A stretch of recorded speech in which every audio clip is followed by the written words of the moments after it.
Buenas noches una vez más, aquí estamos, mire, qué bueno que estamos y podemos compartir y podemos esperar y podemos soñar y podemos visionar. Vamos a tener esta que será por el momento la última clase en el tema.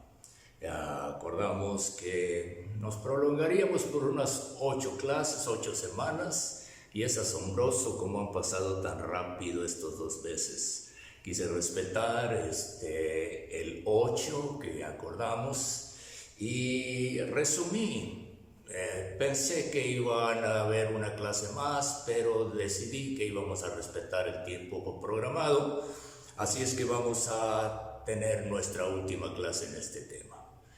El proceso de discipulado, de preparación de obreros es más extenso que solamente 8 clases, 8 semanas. Normalmente las iglesias que preparan obreros, que envían obreros, dan un proceso de unos 2 a 3 años para que un discípulo esté preparado, probado, entrenado, capacitado para esa labor que se pretende que hará en alguna otra localidad para iniciar una nueva iglesia. Gracias a Dios que nos ha empujado en este proceso y nos ha esperanzado con la llegada de Ismael a la vida de Dios es amor y que Él estará haciendo ese trabajo dentro de este nuevo plan allá en Cuernavaca. Por lo pronto vamos a entrar en esta clase del día de hoy y vamos a esperar mucha bendición de Dios que nos va a poner algunas cosas claves en nuestras vidas y vamos a mejorarnos en nuestra perspectiva de lo que Dios pretende hacer a través de este programa. Y quise llamar a esta clase el inicio de una iglesia. ¿Cómo se inicia una iglesia? ¿Qué procesos? ¿Qué medios? ¿Qué participantes en ese proceso? Porque empezar una iglesia es una aventura. Es verdaderamente entrar en un campo nuevo, desconocido para el obrero, y en este caso quizá lo será también para nuestra iglesia. Y es la culminación de un proceso que nos empieza a dar señales de progreso, de alcance de objetivos en esta visión de plantar iglesias. Al principio debe haber mucha emoción, mucho entusiasmo. Yo espero que aquellos que se han dado cuenta de que empezaremos a trabajar con un obrero en Cuernavaca se entusiasmen, se emocionen, digan gloria a Dios. No seremos una iglesia estéril, estaremos produciendo muchos hijos para el reino, eso es iglesias. Y la verdad es que cuando se planta una iglesia, un destino se abre para la iglesia que se ha dispuesto a enviar obreros y para el obrero que va a iniciar una nueva obra y que va a probarse a sí mismo en lo que ha aprendido, porque se abre un destino. Algo nuevo va a empezar a moverse, a surgir ahí. Y vamos a empezar a recibir nuevos testimonios de algo que sucede en otro lugar. Nada está escrito, es una página en blanco y habremos de empezar a escribirla con nuestras propias experiencias. Quiero llevarle a Primera de Timoteo, capítulo 3, 14 al 15. Dice el apóstol Pablo: esto te escribo, aunque tengo la esperanza de ir pronto a verte, para que, si tardo, sepas cómo debes conducirte en la casa de Dios, que es la iglesia del Dios viviente, columna y baluarte de la verdad. Quiero llevarte un poquito a que entendamos el papel tan preponderante de la iglesia. La iglesia es el foco, la iglesia es el cofre, la iglesia es la bodega, el archivero, la biblioteca, la universidad, donde Dios deposita su verdad, su propósito, su plan para esta tierra. Todo lo hace a través de la iglesia y de los elegidos dentro de la iglesia. Columna y baluarte de la verdad. Eso es lo que el apóstol Pablo nos dice que es la iglesia. Es columna y baluarte de la verdad. Es un gran misterio que Dios guarda en la iglesia. Todas aquellas cosas que estuvieron escondidas desde antes de la fundación del mundo, ahora las revela y las deposita en la iglesia. Una columna, conforme nos dice la palabra, es un pilar, es un sostén de una estructura superior, de un techo. Esa columna sostiene toda, podríamos decir que toda la estructura superior, techo y eso. Usted conoce una columna, es un soporte sólido, firme, poderoso que sostiene toda la techumbre de un edificio. Y un baluarte, como nos dice la palabra, columna y baluarte. Un baluarte es una fortaleza de defensa. Generalmente un baluarte se conocía, es un término militar que se refiere a una posición alta donde estratégicamente se guardan instrumentos de defensa, de ataque. Ahí hay soldados, ahí hay armas, se puede ver bastante lejos porque está elevado, para ver el avance del enemigo y poder armar estrategias de ataque. Eso es un baluarte, una fortaleza defensiva y de ataque, porque también se le llamaba baluarte a una construcción elevada que se hacía para atacar una ciudad amurallada. Se construían terraplenes y columnas altas en la parte superior, lograba alcanzar las alturas de las murallas para de ahí atacar hacia adentro. Entonces la iglesia es también ese baluarte, ese lugar de defensa, de ataque, porque definitivamente estaremos entablando una batalla contra las potestades de este mundo. Así es que la misión de la iglesia es llevar adelante los propósitos de Dios. Dios pone, generalmente es así, un líder en la iglesia, un pastor en la iglesia.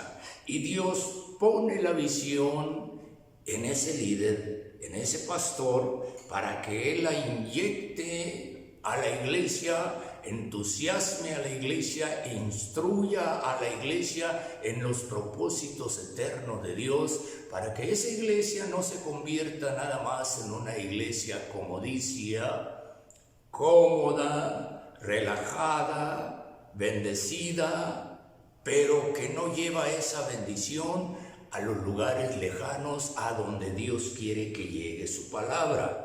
El líder pues inyecta, impulsa, motiva y empieza de ahí a preparar hombres, mujeres, candidatos dispuestos no solamente a tomar la enseñanza, pero también a prepararse como guerreros que van a ir al campo enemigo a arrebatar el botín al fuerte. Esa es la cuestión de la iglesia. Este es el asunto de la iglesia. Esa visión debe llegar a formar parte de la iglesia. El carácter de la iglesia debe de ser ese. Una iglesia evangelística, una iglesia que ve las multitudes desamparadas y dispersas como ovejas que no tienen pastor y oyen la voz del Señor hablando y diciendo a la verdad, la mies es mucha y los obreros pocos. Entonces el enviar obreros a la mies es prepararlos, capacitarlos. De ahí que el Señor llama antes de su partida a ir y hacer discípulos a todas las naciones. La iglesia que así lo entiende empieza a enfocar en ello, empieza a orar por ello, empieza a ayunar por ello, empieza a trabajar por ello, empieza a invertir de su tiempo, de su dinero en ello. Así es que la participación pues de la iglesia, la correcta, la que fue definida por el Señor desde el cielo, es poner ahí como columna que sostiene su verdad y como baluarte que ataca, que defiende todo lo que es de Dios dentro de la iglesia. La participación de la iglesia en la extensión del evangelio es vital, porque es la iglesia la que va a preparar, la que va a ungir, la que va a ordenar y va a enviar. Tenemos un pasaje en el capítulo 13 del libro de los Hechos, versículos 2 y 3, dice: es el apóstol Pablo, Bernabé, han ido a una de las iglesias más fuertes de los gentiles en aquellos días, ya salieron de Jerusalén y están en esa parte de lo que ahora es Turquía, esta zona del que llamamos Medio Oriente. Ahí está Antioquía y es un centro evangelístico poderoso. Y dice la palabra que en el capítulo 13 de Hechos, versículos 2 y 3, dice: ministrando estos al Señor y ayunando, dijo el Espíritu Santo: apartadme a Bernabé y a Saulo para la obra a la que los he llamado. Entonces, habiendo ayunado y orado, les impusieron las manos y los despidieron. Es una visión que se realiza y hay que hacer algo para que esto empuje hacia adelante, esto se extienda y vaya logrando los propósitos para lo que Dios armó su iglesia. Así es que el papel de la iglesia es vital. Es un lugar de estudio, es un lugar de transmisión de enseñanza, en lugar de impartición de visión y de carácter. Es cuartel central de reclutamiento y entrenamiento de futuros guerreros, soldados fieles, hombres y mujeres entendidos y capacitados para ir y llevar el mensaje, porque eso es el todo, llevar el mensaje a los perdidos, para que aquellos que tengan oído para oír, oigan y vengan a la salvación. Hay factores pues importantes dentro de este propósito. La iglesia que va a hacer y cumplir ese papel, quiero poner delante de usted algunas cosas que son importantes en una iglesia y por las cuales cada uno de ustedes deberá empezar a buscar al Señor, a orar al Señor para que esto se convierta en una realidad.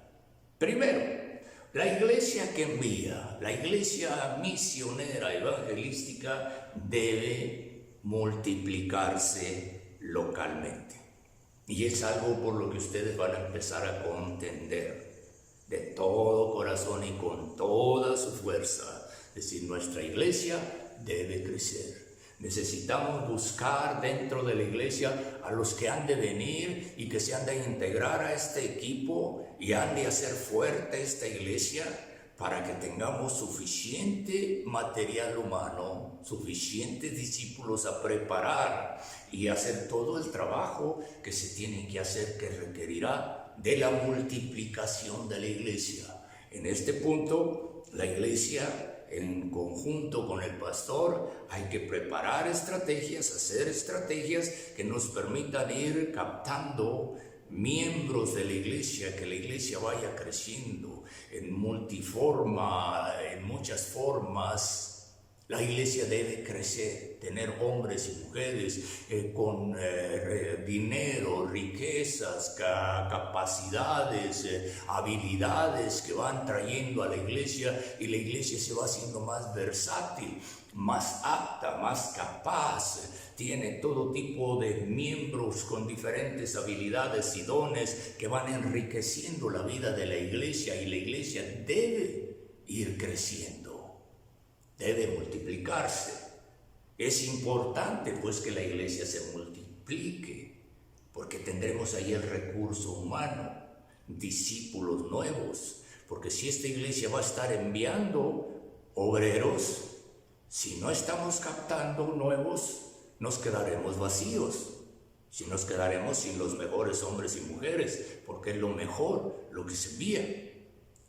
Entonces necesitamos captar nuevos para que vayan ocupando el lugar de los que habrán de irse y se vaya extendiendo. Eso es importante, que la iglesia se multiplique, y usted debe de empezar a orar y a buscar al Señor y empezar a ver a quién invito, a quién traigo, a quién le testifico, por quién oro, a quién visito, con exclusivamente propósitos de tocarlos y alcanzarlos para Cristo, para que este propósito de Dios en nuestra iglesia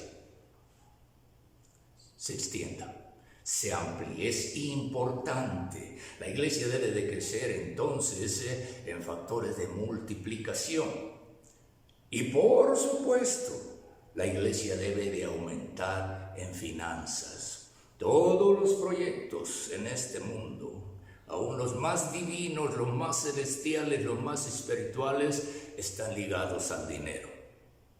Si queremos lograr nosotros enviar hombres algún día, qué sé yo, a otro continente, a otro país, a otra ciudad difícil en Estados Unidos, a otro punto de la ciudad que necesita urgentemente la palabra de vida y de esperanza, necesitamos una iglesia altamente generosa. Yo he estado tocando algunos de estos puntos, porque una iglesia responsable del llamado, del propósito de Dios, es una iglesia responsable.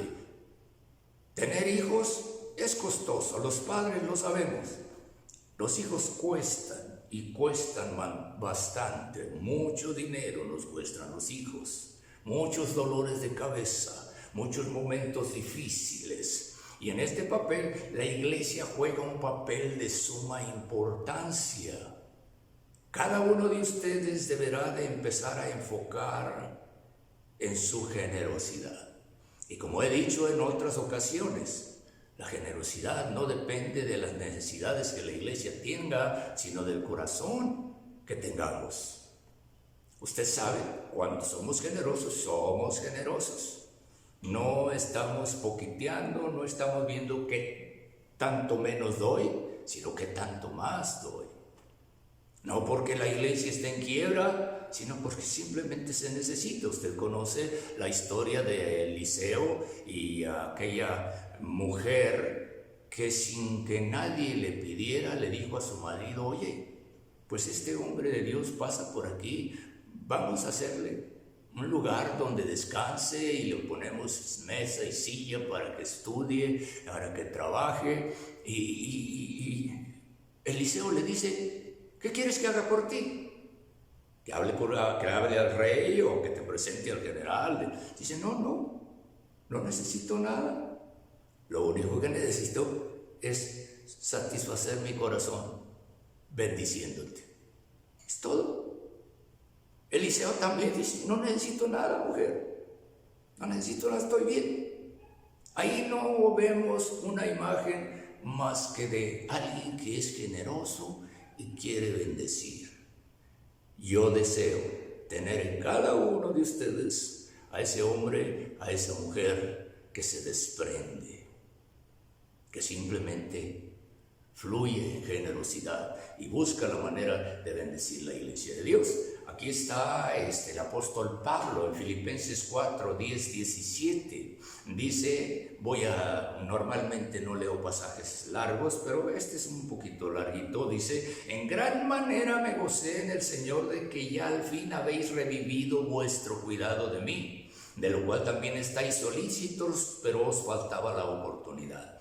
No lo digo porque tenga escasez, pues he aprendido a contentarme cualquiera que sea mi situación. Sé vivir humildemente y sé tener abundancia. En todo, por todo estoy enseñado, así que para estar saciado como para tener hambre, así para tener abundancia como para padecer necesidad. Todo lo puedo en Cristo que me fortalece. Sin embargo, bien hicisteis en participar conmigo en mi tribulación, y sabéis también vosotros, oh filipenses, que al principio de la predicación del Evangelio, cuando partí de Macedonia, ninguna iglesia participó conmigo en razón de dar y recibir, sino vosotros solos. Pues aún a Tesalónica me enviasteis una y otra vez para mis necesidades. No es que busque dádivas, sino que busco fruto que abunde en vuestra cuenta. Pero todo lo he recibido y tengo abundancia. Estoy lleno habiendo recibido de Epafrodito lo que enviasteis. Olor fragante, sacrificio acepto, agradable a Dios. Fíjese nada más. Aquí tenemos la imagen de un misionero, de un evangelista que requiere la ayuda de una iglesia generosa, una iglesia que displicentemente está buscando la manera de mantener a su hombre en bendición. Aquí estaremos trabajando próximamente con Ismael y con Jovita en Cuernavaca. La parte y honra de la iglesia es ser soporte moral, espiritual y financiero. Yo esperaré que vamos a ser una madre responsable, que no seremos avergonzados. El corazón de esta parejita, yo lo conozco, es transparente, son trabajadores, son dados a la obra, probados en el tiempo, y a nosotros nos va a tocar corresponder a un hijo que Dios nos envía para que nosotros aprendamos el costo de tener un hijo en el campo. Quiero cambiar, ya le di una perspectiva, que es la iglesia, cuál es su papel, y espero yo que usted lo estará asimilando. Pero vamos a hablar un poquito para el futuro misionero, para el futuro hombre, mujer que van a ir al ministerio. El inicio de una obra. Es una tarea no fácil. El pionero, vamos a decir, es el que ha tomado el reto para ir. Es el héroe de la iglesia. Es el que nos va a representar en otra entidad. Allá vamos a tener una antorcha plantada ahí por nuestra iglesia. Es el que va a correr el riesgo, es el que se va a enfrentar a los dominios del diablo en otro lugar, en otro campo de batalla. Y la iglesia debe de ser sensitiva. El pionero está dejando su lugar de confort y de seguridad. Usted sabe lo que es, quizá algunos de ustedes saben lo que es cambiarse de ciudad. A ir a empezar allá. Nuevos terrenos, nuevas formas de vida, nuevas circunstancias, sin trabajo, quizás sin casa, y a buscar, y las circunstancias me trajeron aquí, y hay que abrirme camino, hay que empezar a despejar, a conocer, a adaptarme, y esa no es una tarea fácil, tiene sus inconvenientes. Así es que la iglesia, de manera natural, va a ser el enfoque del pionero. Es a donde va a voltear, es a donde va a buscar el soporte, hablarle a sus amigos de la iglesia, va a hablar con su pastor, va a exponer lo que está sucediendo, lo que está pasando, cómo está avanzando, dónde se está atorando, dónde está teniendo dificultades. Porque al lugar a donde va es dominio del enemigo. Ahí impera, como dice el apóstol Pablo, no tenemos lucha contra carne y sangre, sino contra principados, contra potestades, contra los gobernadores de las tinieblas de este siglo, contra huestes espirituales de maldad en las regiones celestes. Cada región, cada país tiene su trono asentado sobre esas áreas, en las regiones celestes. Hay un trono, hay un príncipe que gobierna una región, una nación, un estado. Hay gobernadores, hay todo eso que nos menciona la palabra. Potestades, son poderes que están ahí controlando. Son huestes espirituales, huestes, un ejército, es una cantidad grande de personajes. Y eso es lo que está ahí. Ahí ellos controlan y dominan toda la inmoralidad, todos los vicios, todos los crímenes. Ellos controlan esas áreas como mafia en los campos celestes, en la parte invisible que nosotros no vemos. Y el pionero, el enviado, va a ser el que va a estar al frente. Él va a enfrentar todas estas cosas.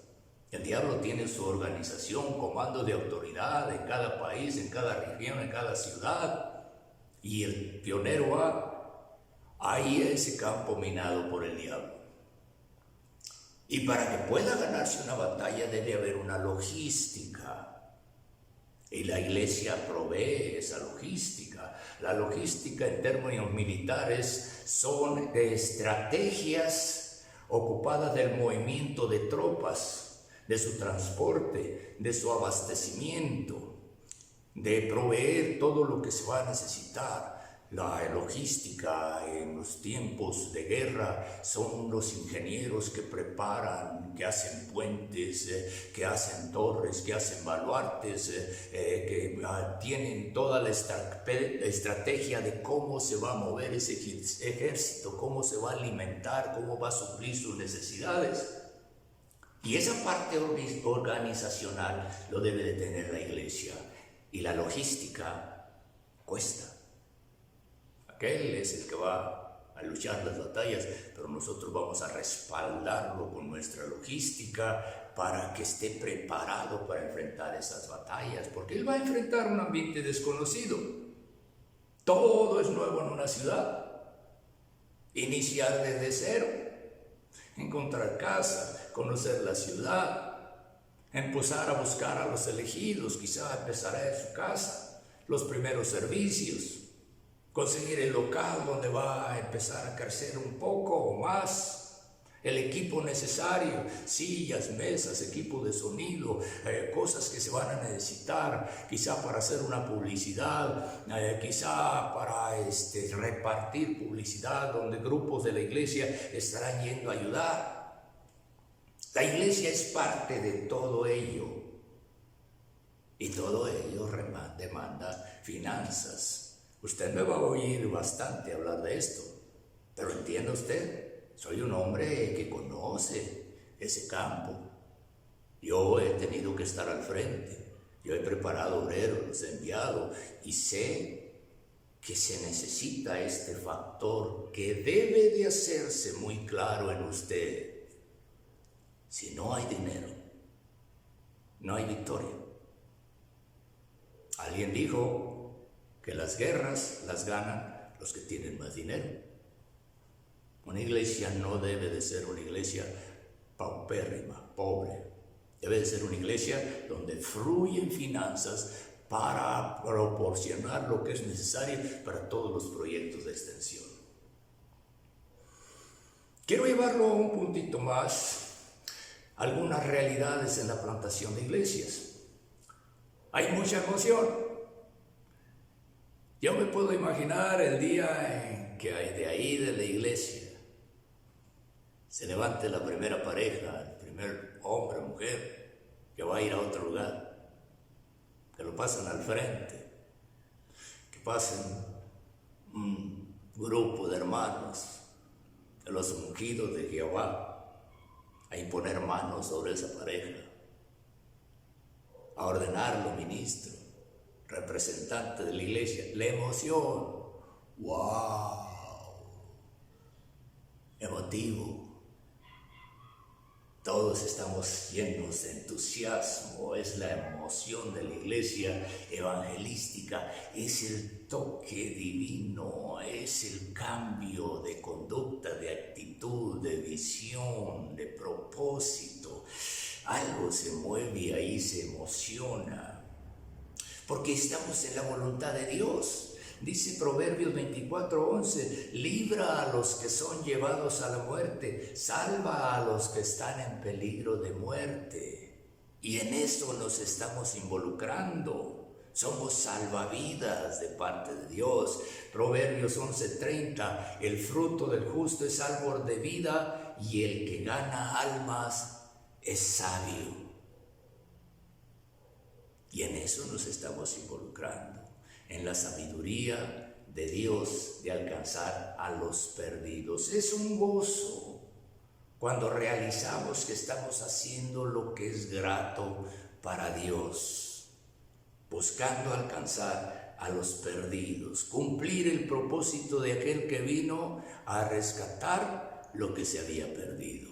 Eso es las almas, los propósitos, los planes de Dios en las vidas de los hombres. Nosotros somos portadores de ese propósito para lograr rescatar lo que se había perdido. Y para ello, cuando empezamos a plantar iglesias, es muy importante la perseverancia, la paciencia, la fe, la esperanza, porque no todo viene fácil. Le hablé de la emoción, emocionante, enviar obreros. Pero no todo viene tan fácil. Hacer nacer y hacer crecer una nueva iglesia no es fácil. Es difícil. Toma tiempo. Y hay que permanecer en el propósito. No hay que dar marcha atrás. Algunos de los obreros que se envíen, inmediatamente se va a ver un progreso. Se va a ver entusiasmo, se va a ver crecimiento, pero otros van a batallar más. Las ciudades son diferentes. Entre misioneros, entre predicadores se habla de ciudades difíciles, terreno duro, terreno no fácil de fructificar. Y en algunas ocasiones quizá encontraremos que un obrero se cansa y dice, quiero volver a casa. Lo cual es válido. Entonces hay que preparar, hay que tener preparado un sustituto que vaya y continúe lo que aquel buen obrero, ya cansado de la batalla, decide regresar. Lo recibimos con gusto, con entusiasmo, peleó una buena batalla, nos representó y levantamos a otra parejita que vaya. Otros irá a continuar. Es lo normal. No hay fracaso en esto. No hay que aquel se viene porque fracasó. No. Él emprendió una tarea, hizo su trabajo, regresa a casa con honor, con dignidad, y otro va y toma la estafeta y continúa adelante. No todo fue victoria en el ministerio de Pablo. Usted siga la trayectoria y verá que en muchos lugares en donde estuvo parece que hubo fracaso ahí. Tuvo que salir corriendo, tuvo que salir huyendo. No fue bien recibido, hasta fue apedreado, fue amenazado, fue azotado. Y de algunos lugares simplemente no encontró fruto ninguno. Escasamente 2, 3 se le unieron ahí. Es recomendable para ustedes que lean el libro de los Hechos 1, 2, 3 veces, las que sean necesarias. Y es el libro para el misionero. En algunos lugares se tiene éxito, en otros no. Pero ahí no hay fracaso. Simplemente se toman estrategias nuevas. Pablo en Corinto estuvo casi 2 años ahí. Y de principio no parece que haya habido mucho éxito en su trabajo. Es propio que Pablo inclusive se haya desanimado en algún determinado momento, porque Dios tuvo que hablarle. Dice entonces el Señor, estoy hablando Hechos 18, 9, 10, entonces el Señor dijo a Pablo en visión de noche: no temas, sino habla y no calles, porque yo estoy contigo, y ninguno podrá su mano sobre ti para hacerte mal, porque yo tengo mucho pueblo en esta ciudad. Pero de principio no parecía que estaba teniendo éxito. Pero en el proceso del tiempo, Corintio fue una de las iglesias más fuertes de aquellos lugares. Entonces a veces parece que se fracasa, pero algo que se ha empezado hay que continuarse. La recompensa es que la extensión vendrá. Su pastor todavía está joven, todavía tiene galleta con crema de cacahuate, con mantequilla, todavía tiene fuerza. Así es que le esperan muchos años de trabajo. Es mucho lo que se puede lograr.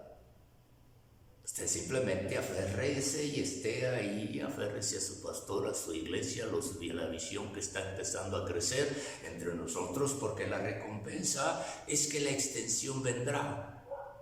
Al principio parecerá poco, pero nosotros seremos una iglesia que planta iglesias, que plantarán iglesias, y así se da la multiplicación. Quizá al principio serán escasas las iglesias, serán en 2, 3, 5 años, quizás serán 10, 15, pero esas mismas iglesias que se plantan ahora, Cuernavaca, más adelante en el futuro estará lista para también tener una plantación de iglesias, un programa de plantación de iglesias que le va a permitir a la iglesia en Phoenix ver cómo la extensión, la multiplicación se da de generación en generación. La recompensa es grande. Veremos muchas victorias. Veremos a hombres y mujeres llegar a la iglesia derrotados, cansados, a punto de morir por drogas, por vicios, por enfermedades, por matrimonios a punto de quebrarse, y ahí serán restaurados, y ahí serán entrenados, y aquellos que eran el desecho del mundo se convertirán en antorchas de bendición para muchos otros a través de una iglesia que tiene visión, de una iglesia que cree en el propósito de Dios de plantación de iglesias. Y esas parejitas que llegaron arruinados serán futuros y ejemplares hombres y mujeres fructíferos que serán ejemplos dentro de la iglesia y serán inclusive líderes cabeceras en diferentes lugares del país y en diferentes lugares del mundo. Yo deseo que usted lo crea, porque yo lo creo. Yo lo he vivido. Yo sé cómo es eso. Y aunque es un proceso que puede parecer lento, es seguro. Es seguro y veremos frutos de ello. Yo esperaré. Este es el final de mi clase del día de hoy y de este grupo de clases de 8 semanas que espero que de menos hayan despertado una chispa en usted que crezca y se convierta en una llama que se extienda alrededor y que llegue usted a ser una gloriosa bendición para este mundo perdido. Que esto no sea solamente algo que se quede como información en su cabeza, pero que se quede metido en su corazón y sea parte de usted y sea el carácter de usted, y que usted lo influya en otros que también vayan anhelando lo que usted anhela y lo que todos nosotros anhelamos, y veamos una iglesia que crece en visión, en propósitos y se extiende a otras entidades del país, a otros países. Hacer discípulos, hermano, y enviarlos a predicar es el corazón de la obra de Dios.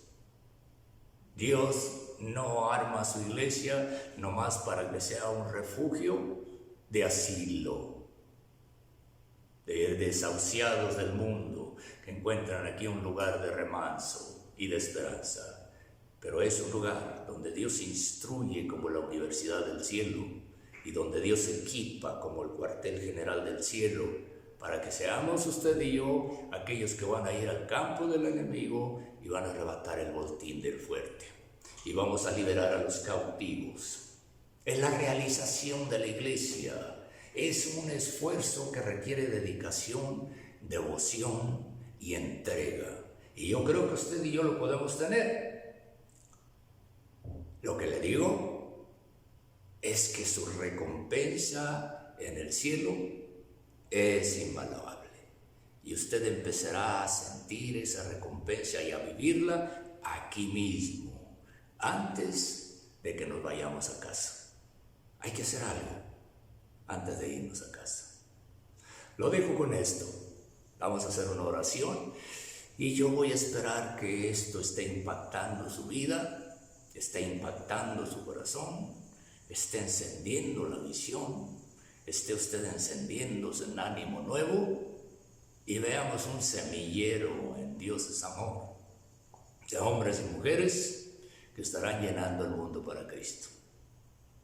Amado Dios, Padre Celestial, te doy gracias por este tiempo de bendición, de enseñanza, de instrucción y te ruego, Señor, que en los días por venir nos des dirección, Señor, de las próximas enseñanzas con este mismo propósito, Señor, porque yo creo, mi Dios, que para eso me has traído a Dios es amor.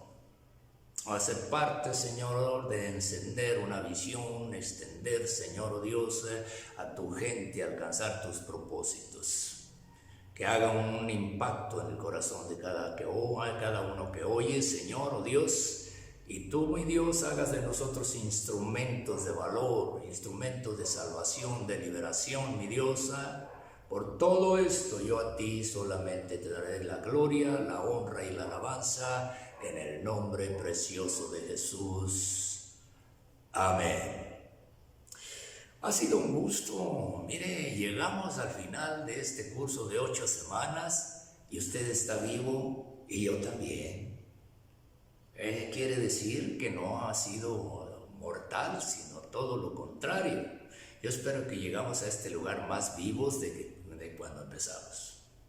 Le doy otra vez gracias, Aida y yo le damos gracias por recibirnos entre ustedes, por hacernos parte de ustedes, porque le diré que al principio así como que a lo mejor y no le caigo muy bien a 2, 3 ahí, nos ven como extranjeros y como en las, ¿cómo se llaman? Esas procesiones navideñas, en el nombre del cielo os pido posada. Y luego decían de adentro, no os podemos recibir. No vayan a ser unos tunantes, unos malvados. Gracias por recibirnos y confiar en nosotros. Ahí de ellos estamos felices de ser parte de ustedes. Y siga orando para que nos abran la frontera. Dicen que ya y luego dicen que siempre no. En fin, pero mientras estamos en contacto de esta manera. Mis bendiciones, un abrazo. Y nos vemos, no sé si el próximo miércoles o descanse yo una semana o 2, todo lo decidirá su pastor. Yo estoy listo para continuar con un nuevo, un nuevo programa, un nuevo curso. Ya lo decidiremos. Un abrazo, bendiciones, hasta luego.